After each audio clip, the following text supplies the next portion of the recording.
Olá, pessoal. Boa noite. Vamos transmitir essa aula por aqui, por essa página do Casais de Sucesso. E aí, sejam todos bem-vindos. Estou aqui no local de transmissão do Dr. Ítalo, mas não sou o Dr. Ítalo. Olha, sejam todos bem-vindos. Vai ser um prazer poder conversar um pouquinho com vocês sobre esse tema, né? Sobre o tema do amor. Então, quem não conhece o Casais de Sucesso, o Casais de Sucesso é uma iniciativa de uns casais amigos que há um tempo, não sei precisar quanto tempo, mas já tem um bom tempinho, que eles fazem algumas palestras com alguma regularidade.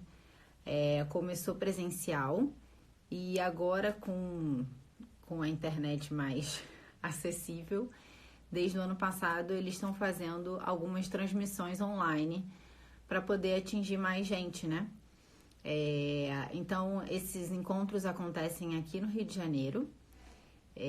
Se eu não me engano, cada vez é na casa de uma pessoa. Então, quem tiver interesse, entrar em contato com eles. E o Casais de Sucesso é para, como eu tinha comentado, é para casais noivos, recém-casados, que têm pouco tempo de casamento. Então, eles acabam conversando um pouquinho sobre os temas pertinentes a essa realidade, né? Então, eu já dei para eles uma palestra ao vivo. E ao vivo não, presencial que eu digo. E aí no ano passado dei uma palestra através do Facebook, que o Instagram não estava tão animado assim, agora tá mais. Então a gente fez pelo Facebook. Essa palestra tá até no YouTube, o pessoal colocou lá. Só não vou saber dizer aonde, porque não foi o próprio pessoal do Casal de Sucesso que fez, mas tem na página deles do Facebook também. Então agora essa vai ser a primeira live que eles estão fazendo pelo Instagram. Então, a página do Instagram, o perfil deles, né, é recente. Então, vamos lá. Boa noite. Acho que vocês estão vendo bem, né? Tá dando aí para ver pelos coraçõezinhos aí que vocês estão enviando. Qualquer coisa, se não estiverem escutando muito bem, me avisa. Deixa eu aumentar aqui o volume. Que eu tento ver aqui o que está acontecendo. Então, vamos lá. Da última vez, eles chegaram a comentar comigo que a palestra durava em torno de 20 minutos. Eu falei para eles que eu não consigo. Não consigo falar 20 minutos. Então, vamos lá. A gente vai falando aqui. Eu pensei de, no fim, a gente deixar para as perguntas, tá bom? Se no meio vocês quiserem fazer a pergunta para não esquecer, faz e depois eu tento ir voltando nas perguntas para ir respondendo, tá bom? Então a gente queria falar, eles pediram para falar sobre o amor, e aí, na verdade, é um tema muito amplo, né? Dá para falar muitas coisas sobre o amor, né? Dá para falar sobre o amor entre marido e mulher, dá para falar no amor entre Deus e a gente, dá pra falar entre pais e filhos, entre irmãos, enfim, dá pra falar de muita coisa. Impossível em uma hora falar sobre todas essas coisas, né? Então, já que o foco é mais casais, eu pensei da gente falar sobre isso, tá bom? Então, de vez em quando eu até coloco algumas coisas no meu perfil sobre relacionamento, marido e mulher e tudo. E eu acho que essa palestra de hoje vai ajudar a fundamentar algumas coisas que normalmente eu falo lá, tá? Então, eu queria dividir primeiro o amor entre marido e mulher, que a gente vai falar mais aqui, né? É claro que isso aqui a gente pode extrapolar para noivado, a gente pode extrapolar para algumas outras realidades, né? Mas o amor esponsal, que a gente chama, né, entre marido e mulher, ele pode ser dividido em 3 níveis, tá?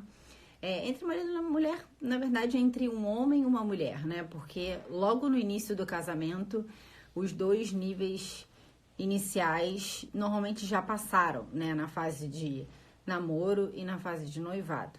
Então, o primeiro nível seria o nível da atração física. Então, nesse nível, é um nível muito básico, na verdade, do amor, né? Então, ele é o primeiro, inclusive, do ponto de vista cronológico. Então, ele, na verdade, é essa atração superficial que a gente sente e que faz a gente despertar o nosso desejo pela outra pessoa, né? Então, não importa muito, nesse momento, a inteligência, a honestidade. Então, não importam os valores que aquela pessoa te traz. O que importa, a princípio, é você achar aquela pessoa bonita, você achar o jeito dela interessante, alguma coisa fisicamente que seja atrativo, né? Então, o que acontece é que muitas vezes os relacionamentos entre adolescentes, por exemplo, ou não só adolescentes, até pessoas mais velhas, por exemplo, que conhecem uma pessoa numa noite, por exemplo, é isso que faz com que as pessoas se relacionem, né? A atração física, a princípio. Você não conhece a pessoa a fundo para saber o que tá por trás daquilo que você vê, né? Então, esse já é um primeiro alerta que a gente pode fazer para pessoas que são casadas, por exemplo, né? Por quê? Porque a atração física a gente pode sentir por qualquer pessoa, né? Não só pelo nosso marido e pela nossa esposa. A gente pode sentir isso por qualquer pessoa. Então, se a gente se permite sentir esse tipo de atração, quando a gente já tem um compromisso com uma outra pessoa, é possível que, de fato, a gente ache que a gente está atraído por outra pessoa e que a gente não ama mais o nosso marido. Porque a atração física é uma coisa muito forte, né? É uma coisa que mexe com os nossos sentidos, né? Então, mexer com os nossos sentidos sempre é uma coisa que nos chama a atenção, né? O nosso corpo muda, né? Então, é uma coisa que não passa pelo intelecto, é uma coisa que a gente está, de fato, sentindo. Então, se a gente se permite, enquanto marido e mulher, ter esse tipo de sensação com outras pessoas, a gente pode acabar confundindo isso com o fim do amor, que já está um pouco mais maduro, que a gente vai falar dele, e a gente pode achar que a gente, de fato, não ama mais e que a gente pode estar gostando de outra pessoa. Então, a gente tem que tomar algumas precauções para que isso não aconteça, né? Porque isso pode acontecer mesmo em pessoas que estão casadas. Parece uma coisa óbvia, mas às vezes a gente pode cair nessa armadilha, né? Então, esse seria o primeiro nível. O segundo nível seria o nível da atração afetiva, né? Em que a gente já sentiu a atração física e aí, a partir daí, a gente vai começar a conhecer mais aquela pessoa, né? A gente vai começar a conviver mais, a gente começa a conhecer que tipos de valores essa pessoa tem, o caráter, se a pessoa é uma pessoa sincera, se ela é alegre, se ela é uma pessoa engraçada, bem-humorada, né? Se é uma pessoa simpática. E aí eu começo a querer ficar junto, a gostar da companhia daquela pessoa, né? Junta um pouco aí a amizade, né? Porque dá vontade de estar, da gente contar as nossas coisas, da pessoa contar pra gente as coisas dela, e a gente se sente bem com aquela pessoa, né? Então, esse ainda é o segundo nível de amor verdadeiro, assim, de amor mesmo, né? Só que esse amor não leva a um amor total, ou seja, não leva a gente se entregar completamente para aquela pessoa, não leva a gente, talvez, perder a vida por ela, né? A gente fazer qualquer coisa por essa pessoa, né? A gente só gosta de estar junto, né? E a gente só quase que conhece a parte boa daquilo, né? Porque a gente acaba não conhecendo todas as outras realidades. Muitas vezes, não só porque não é necessariamente porque a pessoa não mostre, mas porque a gente meio que tá cega de amor, digamos assim. A gente tá prestando atenção nas coisas boas, nas coisas que de fato nos chamam a atenção. Ainda às vezes que a gente veja um defeito, sei lá, se essa pessoa falou mal com uma outra, a gente meio que releva. Isso, a gente não chama tanta atenção para isso, né? Então a gente Só que esse é um amor que a gente não é capaz de esquecer de nós mesmos para dar a nossa vida por outra pessoa, né? A gente tá preocupado, assim, com de novo, com as nossas sensações. Agora são umas sensações um pouco mais profundas, um pouco mais duradouras, né? Mas mesmo assim, ainda são sensações. A gente não tá pensando necessariamente, né? É nessas horas que esse aqui é a fase de apaixonamento, em que a gente tá apaixonada. As pessoas falam, nossa, ela não tá conseguindo ver um palmo na frente, porque ela tá totalmente apaixonada, né? Então, o que chama atenção são só, de fato, as coisas boas. Então, a terceira fase do amor é uma fase que normalmente é nela que a gente noiva, ou, se não, que pelo menos a gente passa por ela no início do casamento, né? Que é a gente, de fato, começar a conhecer os defeitos do outro. É possível, inclusive, a gente casar com uma pessoa sem nem conhecer os defeitos da outra pessoa, principalmente se a gente é muito nova. Eu me lembro que quando eu casei com o Ítalo, eu falava isso pra ele, eu não consigo ver defeito nenhum em você. E aí ele falava pra mim, bem, isso é meio perigoso, né? E aí, mas porque todas as coisas sempre me chamavam muita atenção, né? Muita atenção, porque eu tava apaixonada, apesar da gente ter namorado muitos anos, né? Mas assim, a gente acaba não tendo um convívio tão profundo que faça com que a gente consiga perceber todos os defeitos. É óbvio que certamente no namoro ele fez coisas, por exemplo, que eu não concordava, que eu não gostava, que a gente se desentendeu, mas isso não eram coisas que me chamavam tanta atenção, né? Então, a fase de noivado é uma fase que a gente tá um pouco mais vivendo essa realidade um pouco mais intensa, e isso faz com que a gente possa conhecer os defeitos da outra pessoa e mesmo assim, mesmo com os defeitos, a gente já consegue inclusive amar esses defeitos. De falar, ele tem esse defeito, mas chega a ser bonitinho, né? E tal, e não é uma coisa que a gente se importe tanto, né? Mas também não significa que a gente não goste, não deseje que a pessoa melhore nesses pontos, né? A gente pode identificar, ver que a pessoa tem a melhorar, mas a gente confia na melhora dessa pessoa, né? Então, o momento do casamento, o ideal é que a gente viva um amor que tá nessa fase, na fase 3, né? Em que a gente consegue viver um amor em que a gente é capaz de fazer qualquer coisa por aquela pessoa, né? Embora a gente reconheça os defeitos, a gente quer o bem dessa pessoa, a gente se coloca à disposição para ajudá-la no que for necessário, né? Então, o pensar em mim, nos meus sentimentos, nas minhas sensações, vai se transformar num nós. Eu quero que essa pessoa tenha sucesso, eu quero que essa pessoa melhore, eu quero que essa pessoa seja feliz, né?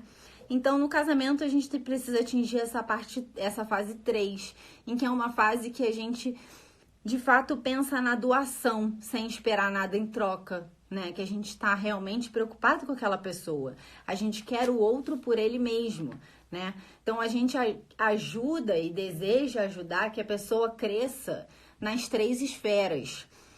Na esfera profissional, na esfera social, na esfera transcendental, né? Então, é um amor de fato mais maduro, né?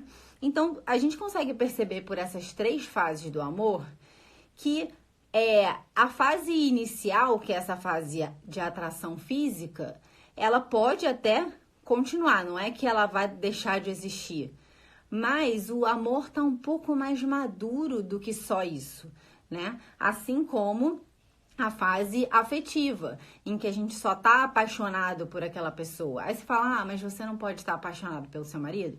Claro que eu posso estar apaixonado, mas isso muitas vezes também oscila, a sensação de apaixonamento oscila, porque a gente tem dificuldades no casamento, às vezes aquela pessoa não tá passando por um momento tão fácil, a gente também não.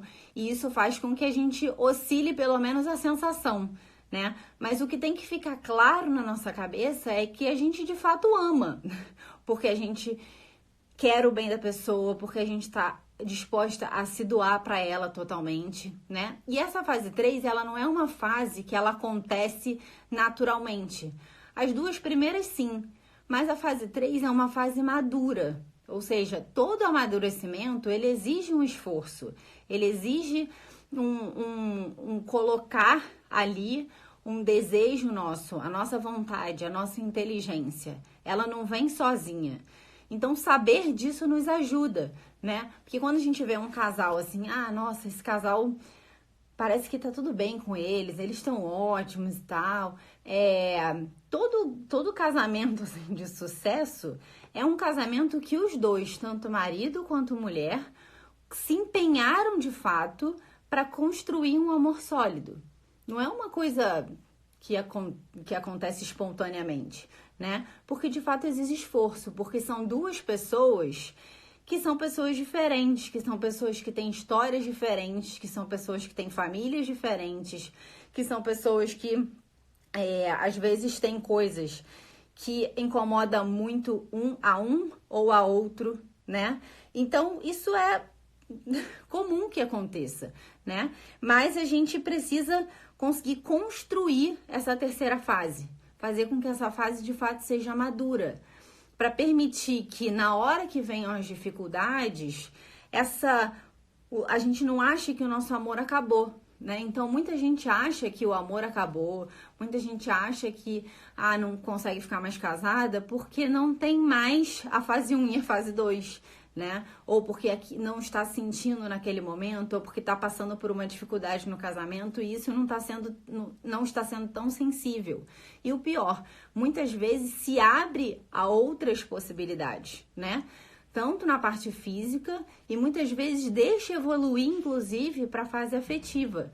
Então, é aí que acontecem as confusões, porque as pessoas começam, de fato, a olhar para o lado e aí pensa, poxa vida, mas aquela pessoa é tão bonita, é tão interessante, tem uns valores tão melhores do que o do meu marido, né? E a gente esquece que a gente passou por todas essas fases com o nosso marido, né? Mas que o amor, de fato, tá mais maduro. A gente não vai ficar sentindo isso a todo momento, né? A gente pode fazer até um paralelo, por exemplo, com os nossos filhos. É claro que quando, poxa, a gente tem uma sensação de amá-los muitas vezes, porque eles fazem coisas fofas, porque eles nos dão beijo a todo momento, né? Porque eles não estão querendo nos desafiar o tempo inteiro. Enfim, a gente sente o amor pelos nossos filhos muito facilmente. Por isso, muitas vezes, quando eu falo, a gente tem que amar mais o nosso marido que os nossos filhos, às vezes isso parece um absurdo, né? Porque você fala, caramba, como assim? O amor sensível pelos meus filhos, às vezes é muito mais fácil do que o amor sensível pelo meu marido, né? Até porque aquela criança, ela se deixa amar, ela precisa de você muitas vezes mais claramente do que um adulto, né?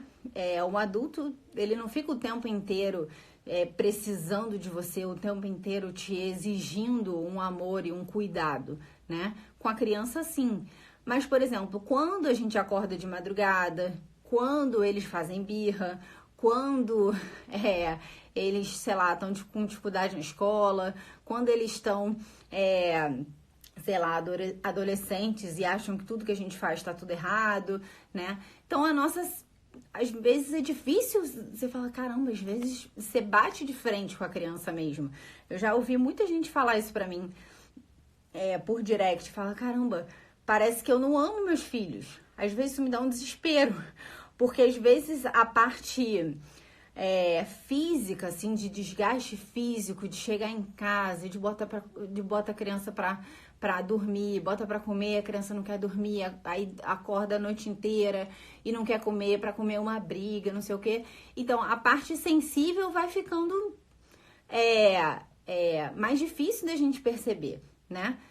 Mas, logo depois, a criança faz uma coisa fofinha, te faz um desenho, não sei o quê, e você já volta a sentir um amor, né? Então, com o marido, essa relação não é tão assim, né? Então, a gente não pode se deixar enganar.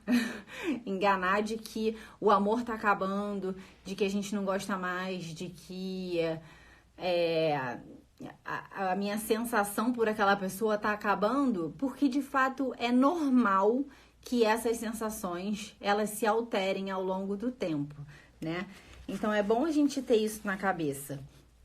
Então, seria muito triste, assim, muito pobre a gente achar que o casamento ele tá acabando porque ele tá passando por dificuldades. E com isso a gente não consegue ter mais essas sensações de amor, né? Então, porque teoricamente nas dificuldades é que são os momentos em que a gente fortalece o nosso amor, mas ao mesmo tempo é nas dificuldades que a gente vê mais claramente, muitas vezes, a falta de caráter, tanto nossa quanto do nosso marido, né? Em que a gente vê a falta de virtude aparecer, né? Porque a gente sabe que... às vezes, eu fiquei pensando isso, falei... Caramba, é claro que a gente sabe que a gente não é perfeito. É claro que a gente sabe que a gente precisa melhorar em muita coisa. Se alguém te perguntar isso, você vai falar, não, realmente, eu preciso melhorar em muita coisa. Só que às vezes no nosso dia a dia, a gente age como se a gente não tivesse defeito, como se a gente não tivesse falta de virtude e que só o outro tivesse, né? Então a gente, na hora de uma dificuldade familiar, econômica, profissional, qualquer coisa, a gente vê com muita clareza as dificuldades da outra pessoa e não vê as nossas dificuldades e não vê que ele também está vendo com mais clareza as nossas faltas de virtude, os nossos defeitos, né? E muitas vezes são nesses momentos de dificuldade que o negócio fica abalado, né? E a gente tem que ter claro também isso. São nesses momentos que a gente vai ver aflorado, como que exposto, todas as feridas nossas reais, né? Porque a falta de paciência aparece mais fácil, a falta de pontualidade, muitas vezes a gente não consegue estar tão com bom humor como a gente estaria se estivesse tudo bem, né? E não é nesse momento, e aí, então é nesse momento que um e outro precisa.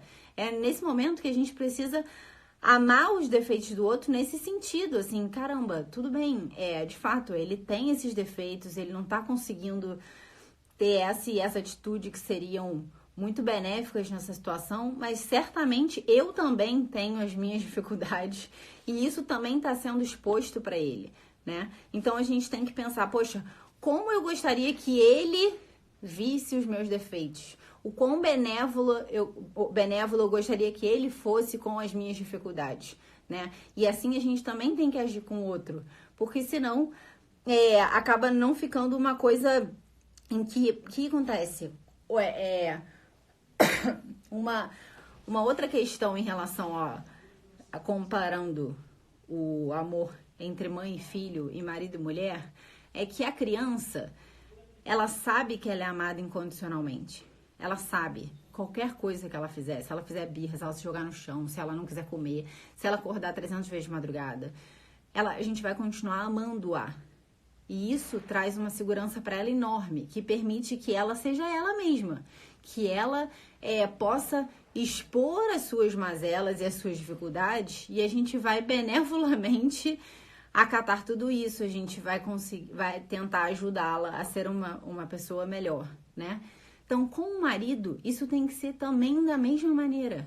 A gente tem que ter um ambiente na nossa casa, no nosso casamento, no nosso relacionamento, em que o outro se sinta acolhido incondicionalmente, sem o medo de, se eu me mostrar de fato como eu sou, né, de fato, se eu mostrar as minhas dificuldades, talvez essa pessoa não me aceite de fato como eu sou, né? É claro que eu também não concordo de que em casa ou com o marido a gente pode agir de qualquer maneira. Ou seja, quando a gente está diante dos nossos amigos, nós somos as pessoas mais bem-humoradas da face da terra.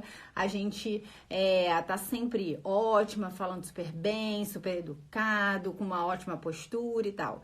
Chega em casa, onde são as pessoas que de fato a gente fala, não, mas em casa eu preciso ser quem eu sou, né? E aí, de fato, a gente fala mais palavrão, a gente não é tão educado, a gente fala torto, a gente se veste de qualquer maneira, a gente senta de qualquer maneira.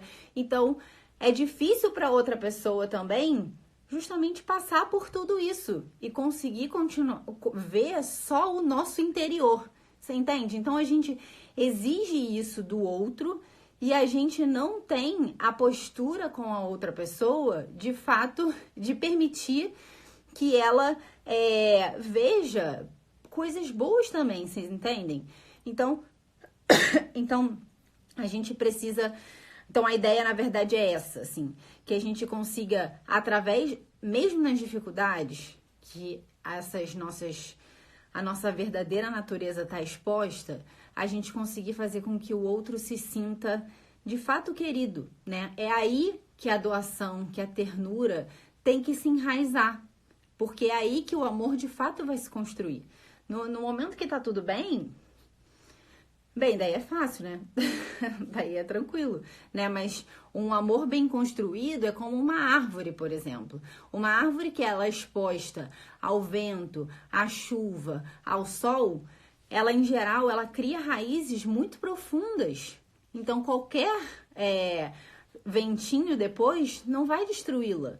Então, assim, a gente deve construir o nosso amor conjugal, né? A gente tem que construir, ele tá sempre exposto às dificuldades, certamente tá, porque essa é a vida, e a gente tem que conseguir construir raízes mais profundas, um caule mais poderoso, para quando vierem as dificuldades novamente, a gente tá mais unido do que desunido, né?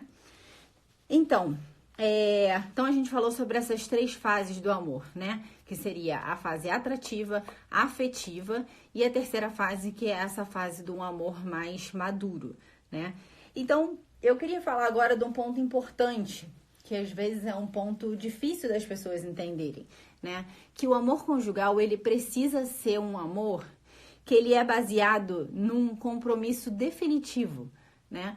Aí você fala, Sâmia, poxa, você está falando isso porque, sei lá, você sabe que, de repente, o seu marido tem os mesmos valores que você. Ou você está falando isso agora porque vocês não estão numa dificuldade grande, sei lá. Pode passar alguma coisa pela cabeça das pessoas, né?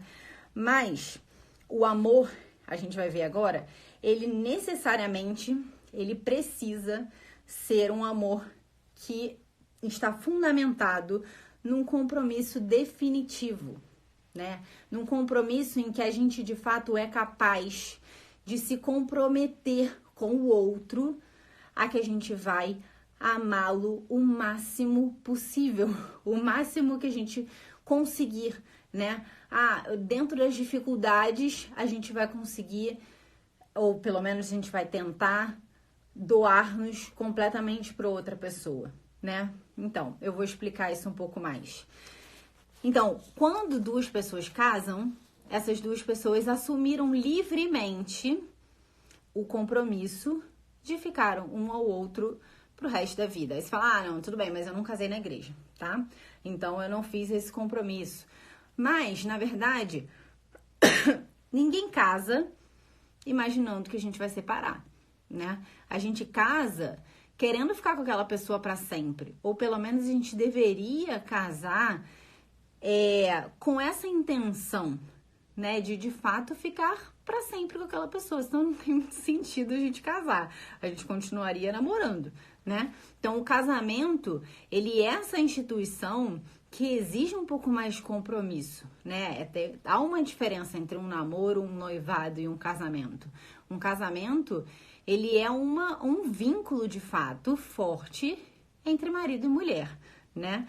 Então, quando a gente assume livremente esse compromisso, a gente não pode ficar pensando nas coisas que a gente deixou para trás e que a partir de agora a gente não é mais livre, né? Então, isso é um conceito errado de liberdade, né? Liberdade não é a gente fazer o que a gente quer, qualquer coisa, né? Liberdade é muito mais do que isso, né? Ser livre é a gente fazer sempre o bem.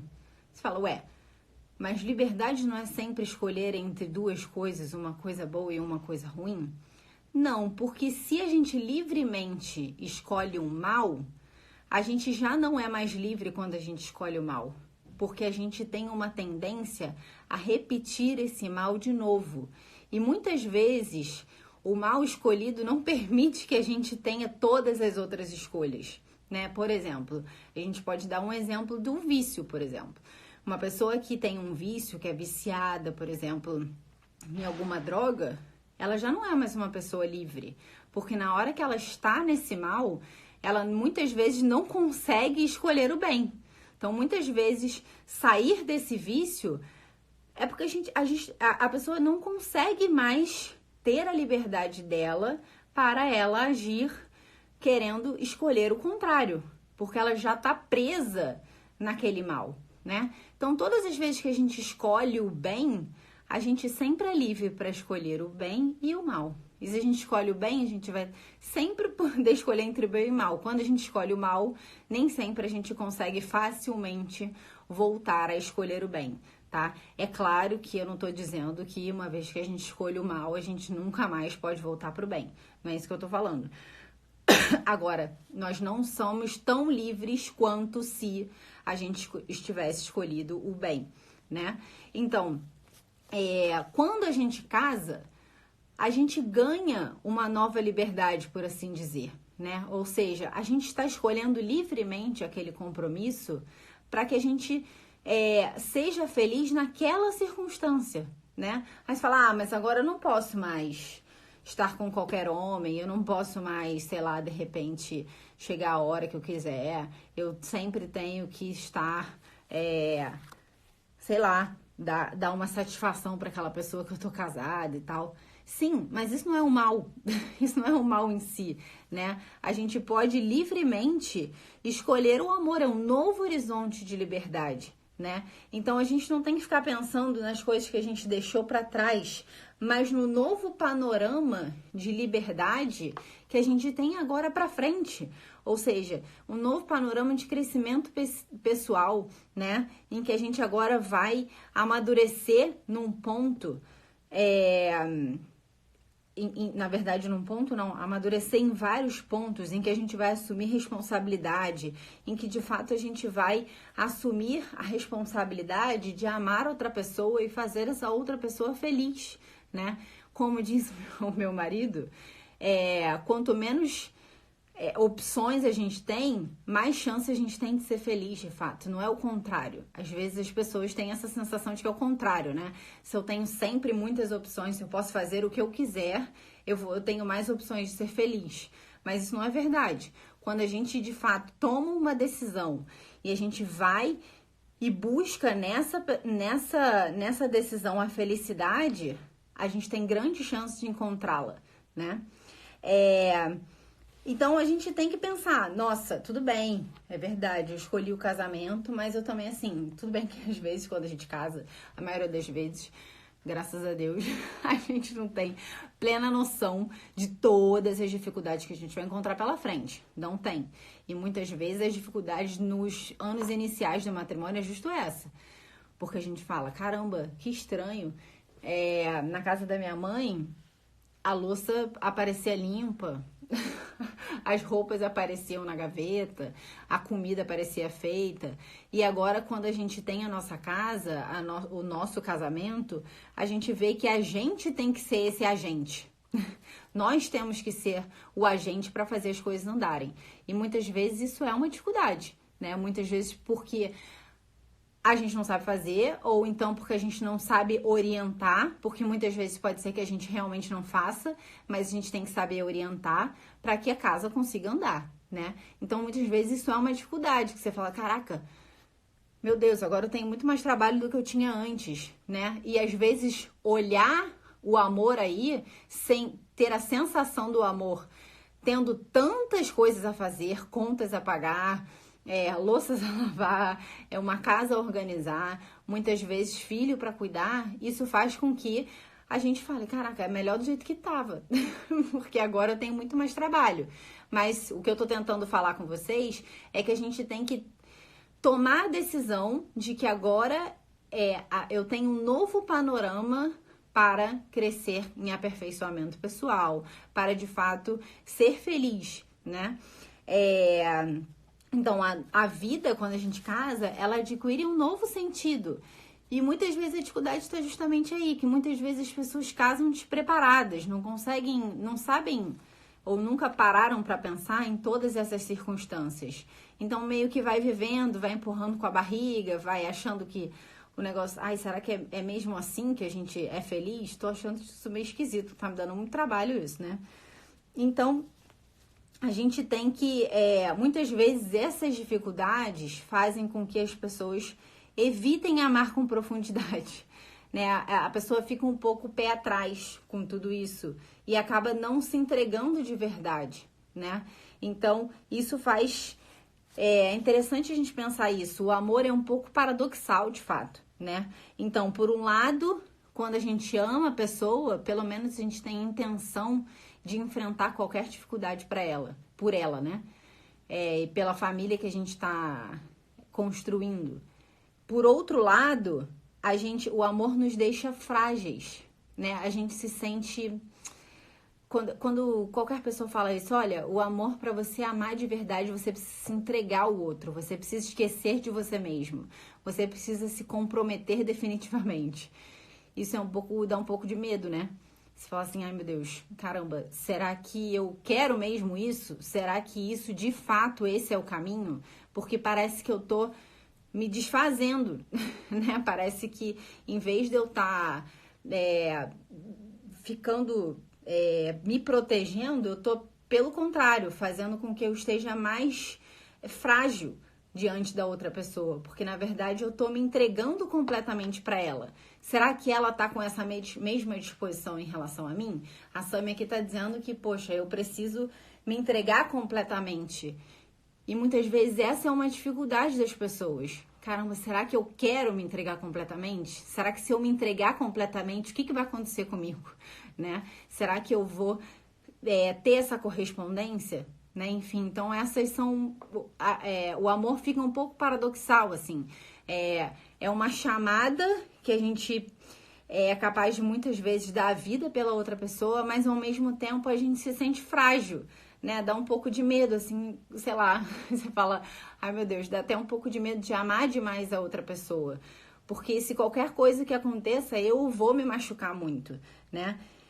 Mas eu tenho uma notícia, quem ama de fato se expõe à dor, né? Voltando à realidade das mães e dos pais, que talvez seja um pouco mais fácil da gente ver.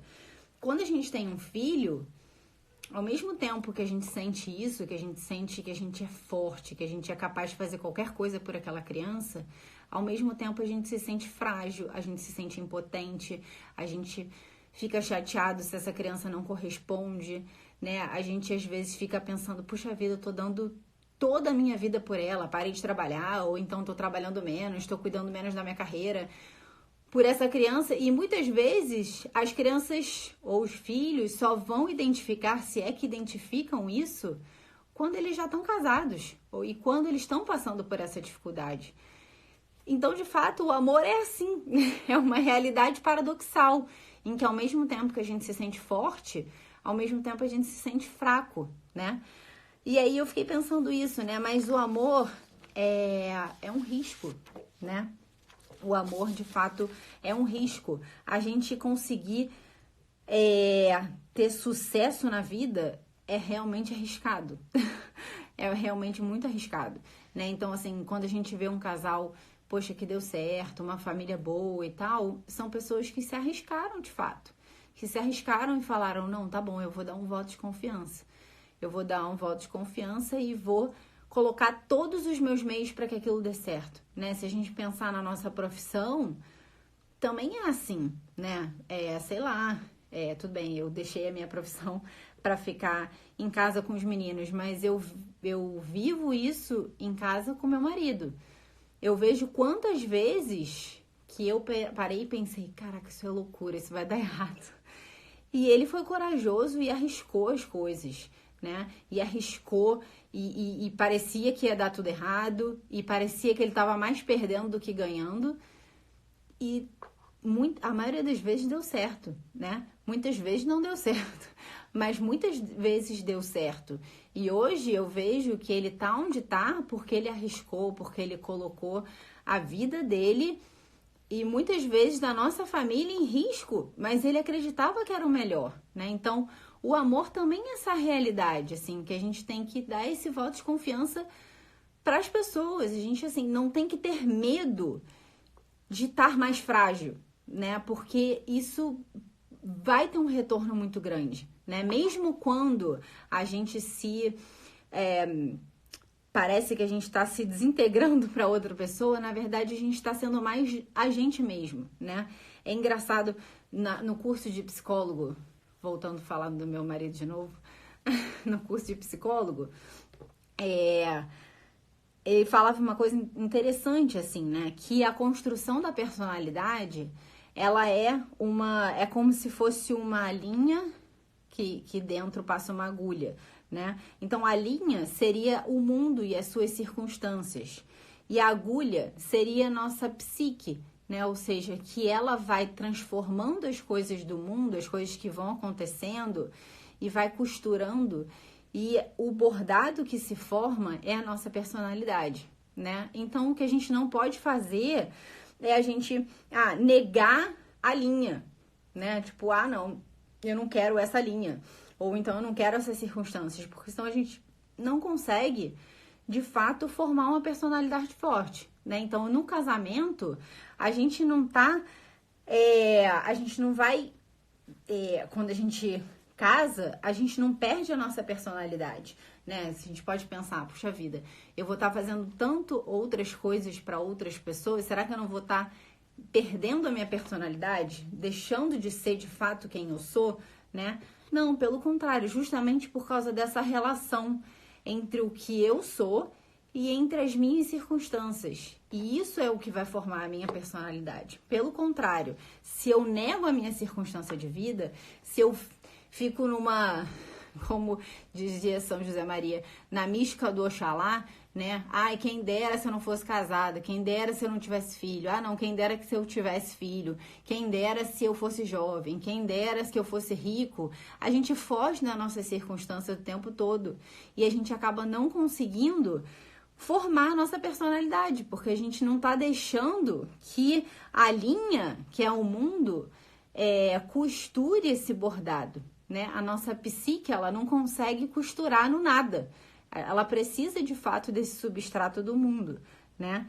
Então, o amor é esse tesouro que a gente carrega em, de fato, vasos de barro.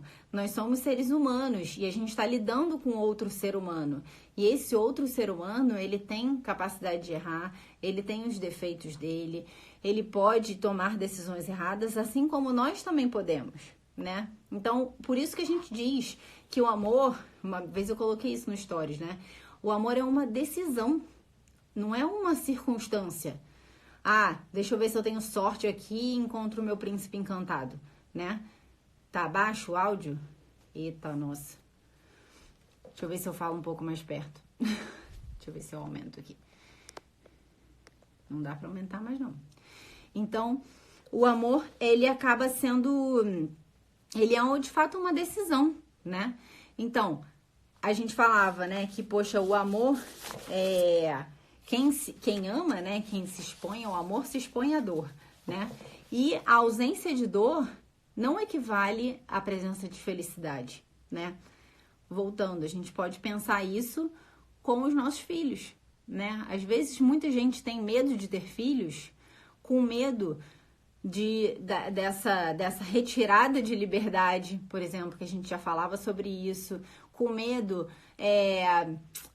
de se eu vou dar conta das coisas, né? Enfim, de uma série de circunstâncias, mas quando a gente tem os nossos filhos, a gente fala, caramba, que grande chance que eu tenho de ser feliz, né? Se eu, de fato, consigo aproveitar essas circunstâncias, essa circunstância da maternidade, de ser esposa, para conseguir formar a minha personalidade, né? Então, deixa eu ver aqui o que a gente já falou. Então, isso que eu falava, né? Amar é um risco, a vida é um risco, né? A gente só consegue muito sucesso no amor, no nosso casamento, na maternidade, na nossa profissão, se a gente se arrisca de fato. Se a gente permite que as coisas aconteçam, né? Então a gente não pode ficar cheio de medo das coisas, né? Então, um ponto importante é que quando a gente ama uma pessoa, quando a gente se relaciona com ela, a gente tá diante de alguém, a gente não tá diante de alguma coisa, né? O Ítalo também explica muito isso, né? Que quando a gente olha para uma cadeira, a gente sabe tudo que a gente pode esperar dela, a gente sabe tudo que vai acontecer com ela, tudo que ela tá pensando, entre aspas. Quando a gente está diante de uma pessoa, a gente não tem isso. A gente não sabe quais são as decisões que essa pessoa vai tomar, né? Essa pessoa tem uma história e muitas vezes a gente se enrola com isso. A gente fica com medo da história da pessoa, às vezes a gente fica com medo do que então ela vai fazer com a própria liberdade, né? Então, com esse conjunto de possibilidades que de fato é ser pessoa, né? Isso tudo é uma surpresa quando a gente olha para a pessoa, né? Então, eu achei interessante que eu li uma frase e eu falei, caramba, é verdade isso, né? Eu até fui olhar no dicionário para saber exatamente o que significava essa palavra. Falava assim, a tarefa de amar é uma liberalidade, né? E aí eu fiquei pensando, caramba, uma liberalidade, o que significa isso, né? A liberalidade significa, de fato, a atitude de quem demonstra grandeza de espírito. Então, uma pessoa que sabe amar, que entra nessa aventura de amar, é uma pessoa que tem grandeza de espírito. É uma pessoa que ela é capaz de muitas coisas. É uma pessoa que tem um coração grande. Que é justamente o contrário, né? O antônimo disso, de liberalidade, é mesquinhez e avareza, né? Então, uma pessoa que tem medo de amar, que tá com medo de se doar para outra pessoa, é uma pessoa que tem um coração pequeno, né? Uma pessoa que não se permite crescer o coração, né? Não se permite, de fato, se arriscar porque ela tá cheia de medo. E não é possível a gente construir um verdadeiro relacionamento dessa maneira, né? Então, continuando. Então, o casamento, pra gente conseguir, de fato, que o nosso casamento, a gente crescer no amor, né, no casamento, a gente precisa de um projeto comum, né? É interessante isso, quando às vezes a gente pensa, quando uma pessoa vai casar, né? A gente tem a nossa amiga Paula Serman que vai casar agora esse mês, e aí a gente tem que pensar, ela tem que casar com alguém, vocês provavelmente já ouviram isso, né? Tem que casar com alguém que some, né? Uma pessoa tem que casar que some ao meu projeto pessoal, que não vá contra o meu projeto pessoal, né? E esse é um pensamento, é claro que a gente não pode casar com uma pessoa que seja muito, como eu vou dizer, uma pessoa que não nos admire, que a gente não admire a ela, né? Mas o casamento é mais do que a gente encontrar alguém que some ao nosso projeto pessoal. O casamento é algo que a gente tem que construir, duas pessoas têm que construir um projeto em comum, certo? E não um projeto... O marido tem que se adequar ao meu projeto pessoal e a esposa se adequar ao projeto pessoal dela. Não, os dois estão ali para construir um projeto comum, né? Então, um outro ponto que eu fiquei pensando e que às vezes parece óbvio, mas às vezes a gente não age assim, né? Então, por exemplo, quando a gente casa, todo mundo sabe disso, quando a gente casa com uma pessoa que tem uma história completamente diferente da nossa. Tem uma família diferente da nossa, foi criada de uma forma diferente, né? Muitas vezes a gente vai descobrir mais profundamente como foi essa criação quando a gente casa e quando a gente tem os nossos filhos, essas coisas ficam mais patentes, né? E aí, essa pessoa, ela foi educada e ela foi formada, a biografia dela tá construída dentro de hábitos e rotinas específicos, né?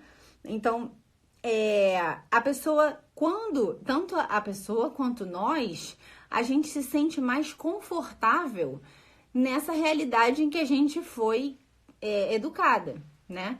Ainda que a gente discorde dos nossos pais, né, em várias coisas, e muitas vezes, assim que a gente casa, a gente tá nessa fase de achar que tudo que os nossos pais fizeram foi tudo errado, né? E às vezes a gente só vai reconhecer que não quando o tempo vai passando, né? Então, quando a gente percebe que o outro tem tradições familiares diferentes das nossas, que ele vê o mundo de forma diferente, porque a mãe dele fez isso, né, assim, construiu esse ambiente familiar, porque o pai também tem uma outra visão de mundo que muitas vezes é diferente da nossa, a gente se confronta com isso e muitas vezes, qual é a nossa primeira reação? É rechaçar isso, né? A gente rechaça isso, a gente fala, caramba, eu não quero, né? Eu não quero conviver com meu sogro e com a minha sogra. Isso me incomoda demais, né? Tá travando um pouco? Ih, gente. Bem, tem o pessoal que tá dizendo que tá normal. Então, vou continuar. Qualquer coisa vai ficar gravada, tá? Então, a nossa tendência é primeiro rechaçar isso, né?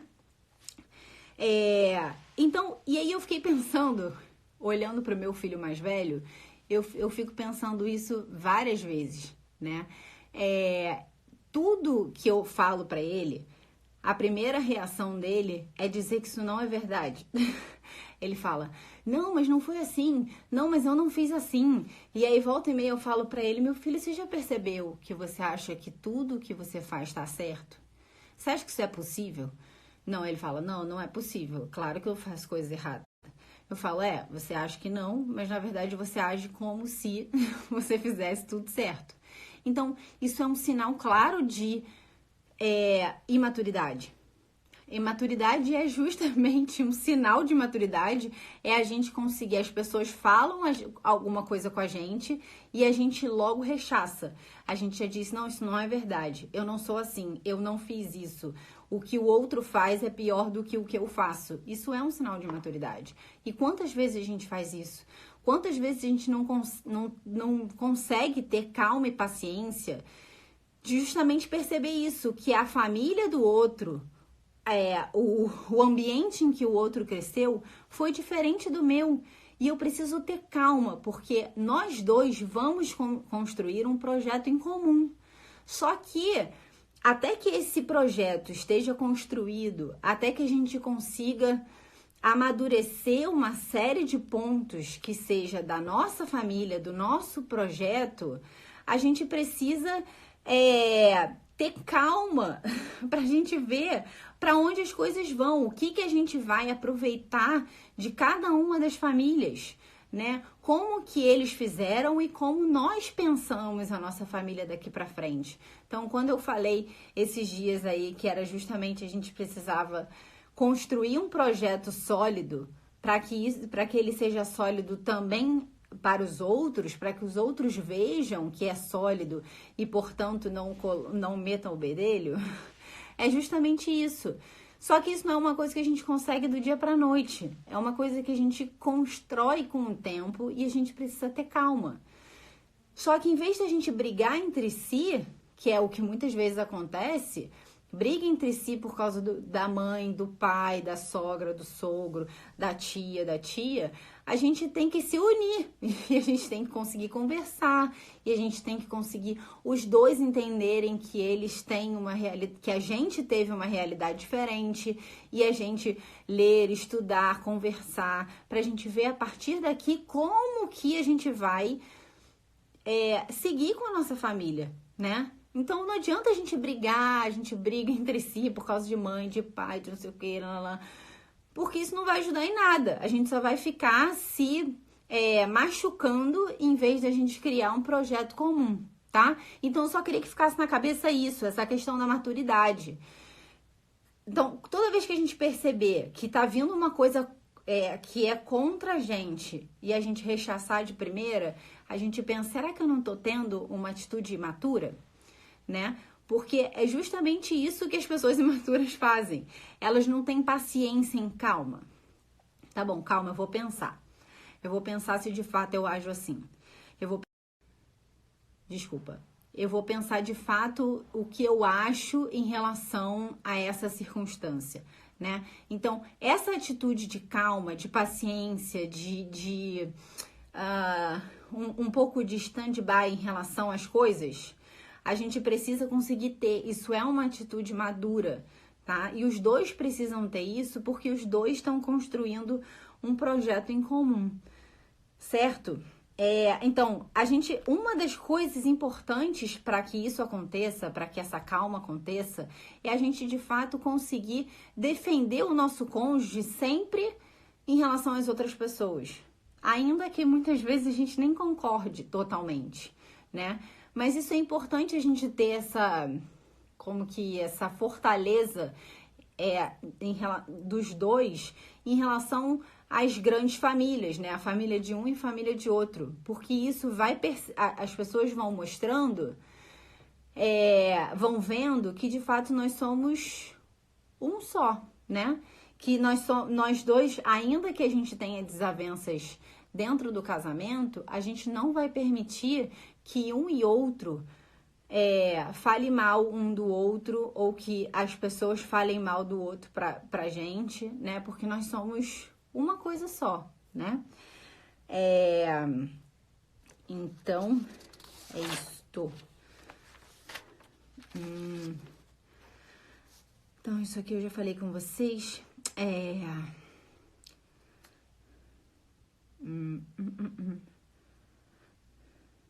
Então, uma boa coisa que pode nos ajudar, a gente vê porque como eu falava, né?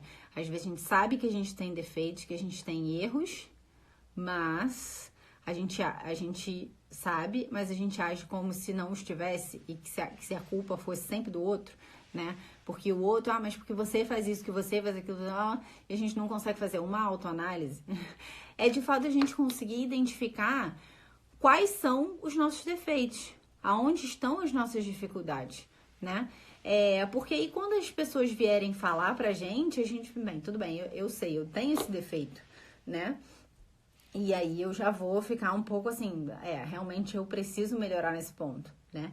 Então, e sempre uma boa coisa a gente fazer, da gente identificar, na verdade são duas coisas.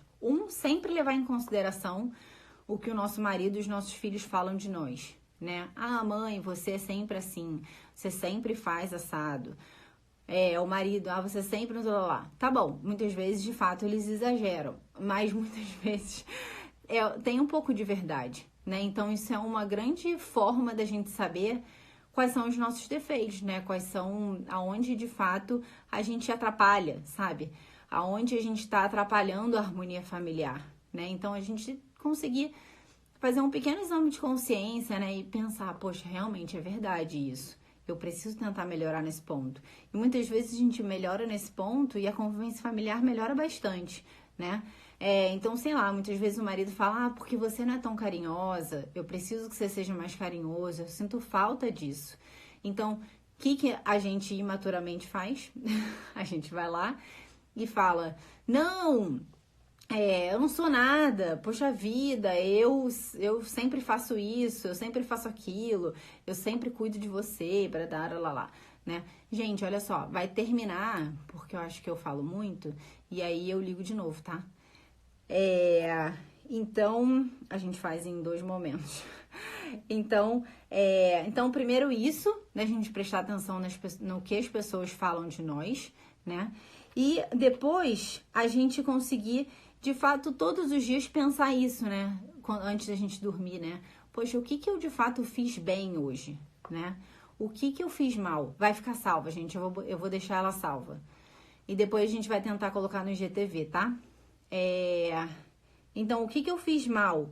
E o que eu preciso melhorar? Porque se a gente se pergunta isso todos os dias, a gente fica com isso na cabeça, né? A gente fala, caramba, eu de fato... muitas vezes não sou carinhosa, muitas vezes eu falo de forma ríspida, muitas vezes eu grito, muitas vezes eu faço isso. Então, quando a pessoa fala, caramba, mas por que você só grita? Aí você fala, verdade, eu preciso melhorar, isso é um ponto mesmo, né? Então, ao invés da gente rechaçar, porque assim o relacionamento e a conversa vai ficar melhor, porque se a pessoa fala e a gente só rechaça o tempo inteiro e o contrário também, né? A gente acaba não evoluindo o negócio, né? Porque a gente tá sempre falando mal um e de outro. Olha, então, tô avisando, vai acabar e eu vou ligar novamente, tá? Então, isso é um ponto importante, né? Então, eu queria falar